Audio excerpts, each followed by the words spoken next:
మాంగళ్య shopping mall ఆర్సీపురంలో Ambedkar statue ఎదురుగా July 12న రాశి ఖన్నా చేతుల మీదుగా గ్రాండ్ ఓపెనింగ్. ప్రశ్నించే గొంతులను అణగదొక్కుతున్న కూటమి ప్రభుత్వం ఇప్పుడు మరింత అణచివేత కోసం కొత్త నిర్ణయం తీసుకుందా? ప్రభుత్వ అవినీతి, దోపిడీ, అరాచకాలను ప్రశ్నించే వాళ్లను బెదిరించడానికి కొత్తగా ఓ వ్యవస్థ తేవాలని నిర్ణయించిందా? వైఎస్ఆర్ కాంగ్రెస్ పార్టీ నాయకులు, సోషల్ మీడియా యాక్టివిస్టులు, వామపక్ష ప్రజా సంఘాల నేతలను టార్గెట్ చేయడానికి టాస్క్ ఫోర్స్ తేనుందా? ముఖ్యమంత్రి చంద్రబాబు అధ్యక్షతన ఏపీ కేబినెట్ సమావేశం జరిగింది. ఈ కేబినెట్ భేటీకి డిప్యూటీ సీఎం పవన్ కళ్యాణ్ గైర్హాజరయ్యారు. గతంలో 2 సార్లు కేబినెట్ సమావేశాల నుండి మధ్యలోనే వెళ్లిపోయిన పవన్ కళ్యాణ్ ఈసారి పూర్తిగా గైర్హాజరయ్యారు. ముంబైలో శస్త్రచికిత్స కోసం వెళ్తున్నందున పవన్ కళ్యాణ్ కేబినెట్కు హాజరు కాలేదు అని జనసేన వర్గాలు చెబుతున్నాయి. అయితే గురువారం రాత్రి వరకు deputy CM Pawan Kalyan Janasena party సమావేశాలు నిర్వహించారు. కానీ శుక్రవారం ఉదయం కేబినెట్కు మాత్రం హాజరు కాకపోవడం రాజకీయ వర్గాలలో చర్చనీయాంశంగా మారింది. పవన్తో పాటు మరో 4 మంత్రులు కూడా కేబినెట్కు హాజరు కాలేదు.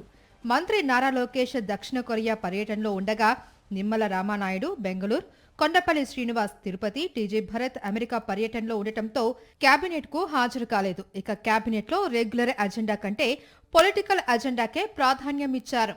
సోషల్ మీడియా యాక్టివిస్టులను అణగదొక్కేందుకు కొత్తగా టాస్క్ ఫోర్స్ ఏర్పాటు చేయాలి అని నిర్ణయించారు. ఒక రాష్ట్ర స్థాయి సోషల్ మీడియా రెస్పాన్స్ సెల్ను ఒకటి ఏర్పాటు చేయమని చెప్పారు. అదేవిధంగా సోషల్ మీడియా దుర్వినియోగం జరుగుతున్నట్లు ఆరోపణలు పరిష్కరించడానికి రాష్ట్ర స్థాయి టాస్క్ ఫోర్స్ కూడా ఏర్పాటు చేయమని చెప్పడం జరిగింది.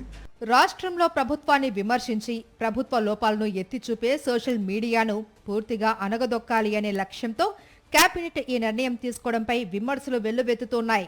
స్వయంగా డీజీపీ కేబినెట్ సమావేశానికి వచ్చి సోషల్ మీడియా కేసులపై ప్రజెంటేషన్ ఇచ్చారు. ఇప్పటికే దేశంలో ఏ రాష్ట్రంలో పెట్టనన్ని కేసులు సోషల్ మీడియా యాక్టివిస్టులపై చంద్రబాబు ప్రభుత్వం పెట్టింది.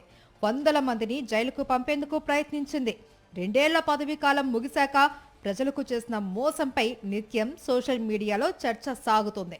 మరోవైపు టీడీపీ నేతలు చేస్తున్న అరాచకాలు, కబ్జాలు, దాడులు, బెదిరింపులపై కూడా సోషల్ మీడియాలో సామాన్యులు, ప్రతిపక్ష పార్టీ నేతలు ప్రశ్నిస్తూ ఉన్నారు.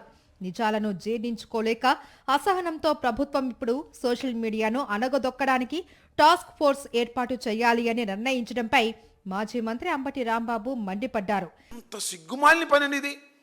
ఒక పోలీస్ కానిస్టేబుల్ తల పగిలి ప్రాణాపాయ స్థితి నుంచి బయటపడితే దాని మీద కేసు పెట్టరు. సోషల్ మీడియా మాత్రం టాస్క్ ఫోర్స్ పెడతారు. అవసరమైతే సిబ్బందిని తీసుకోవాలంట. ఇది పెద్ద ప్రమాదం వచ్చేసింది దేశంలో.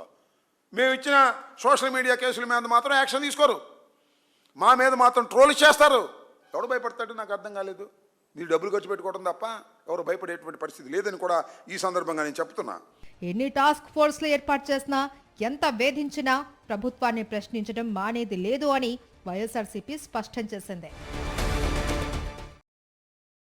మరిన్ని అప్డేట్స్ కోసం ఛానల్ను సబ్స్క్రైబ్ చేయండి. నోటిఫికేషన్స్ కోసం బెల్ ఐకాన్ పై క్లిక్ చేయండి.